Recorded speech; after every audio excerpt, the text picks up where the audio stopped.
get by in peace and sadness, the ghosts and I. Like in an old folks' home, I suppose. We keep each other company.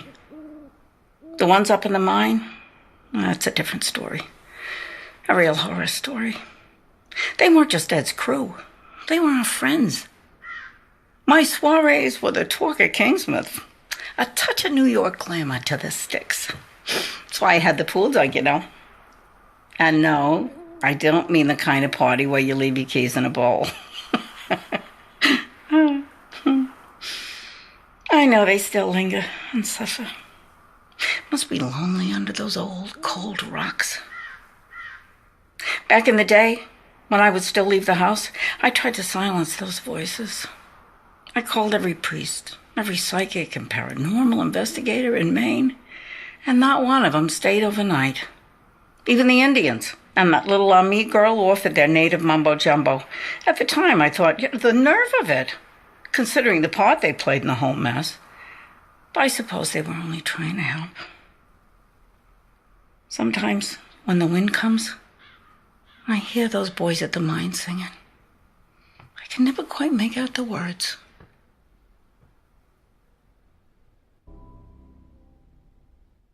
When Ed and I arrived over 40 years ago, this mansion was already chock full of baggage.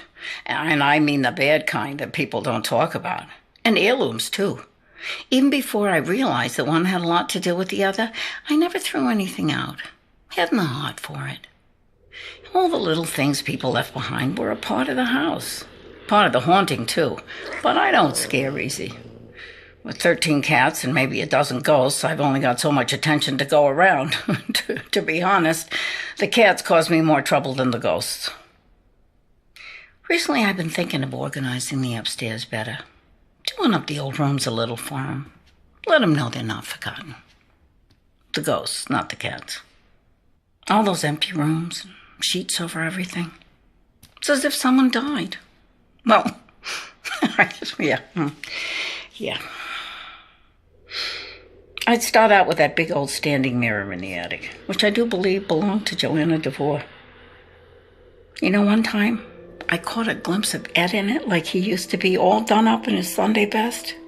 I hardly felt surprised, but like a damn fool, I blinked.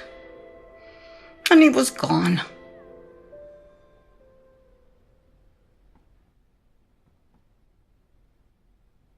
I'm sure my reputation precedes me, though only the trick-or-treaters make it past the private property sign these days.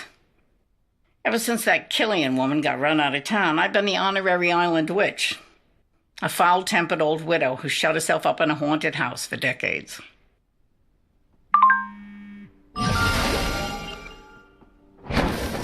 Please stop by again sometime.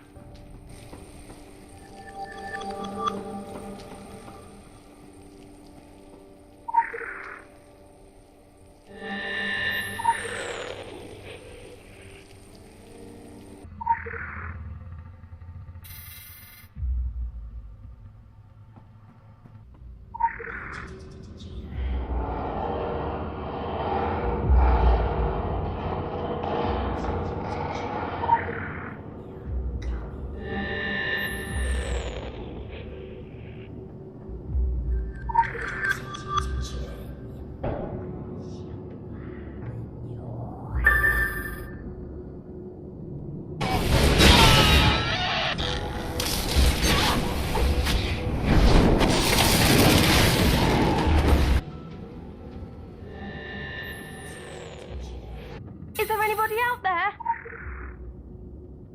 Thank the Lord! It was so dark in there.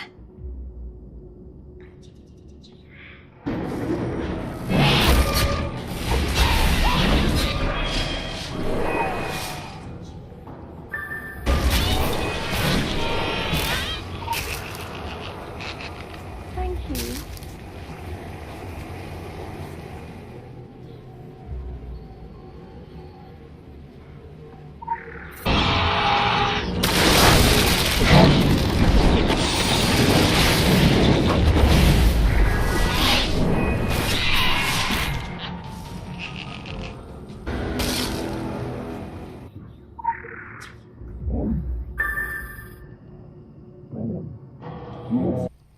Thomas, please come inside.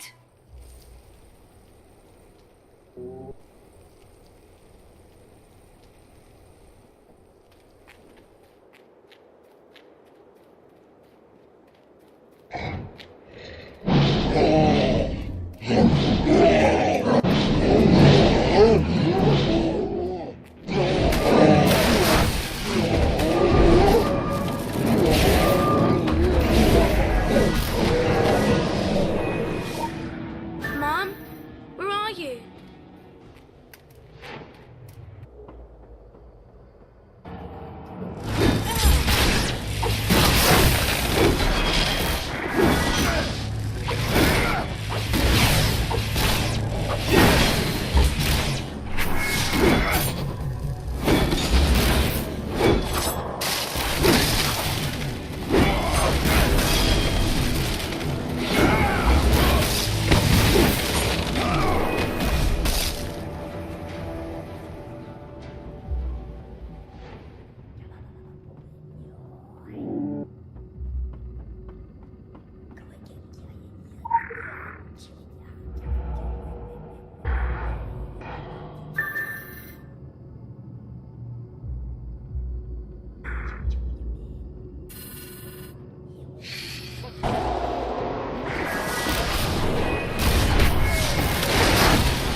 Nice to finally have some visitors. This house, well, you knew just to look at it that it was haunted, didn't you? Few coats of paint away from its best days, just like its owner. But it was never beautiful, unlike its owner. I used to blame the Indians. Used to think they put their evil eye on the place to take our lives. And it did take our lives. Just dead quickly, and on its own sweet time with me. You picked the wrong part of the island for people watching, and the wrong season, too. I remember the old summers with those Matahando kids splashing in the river, the morning mist boiling off the marsh. Now you won't be spotting anything through this pea souper.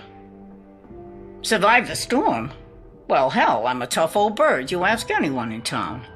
I survived it the same way I always do, battening down the hatches and just sitting it out. I do recall the cats taking a real hating to this one.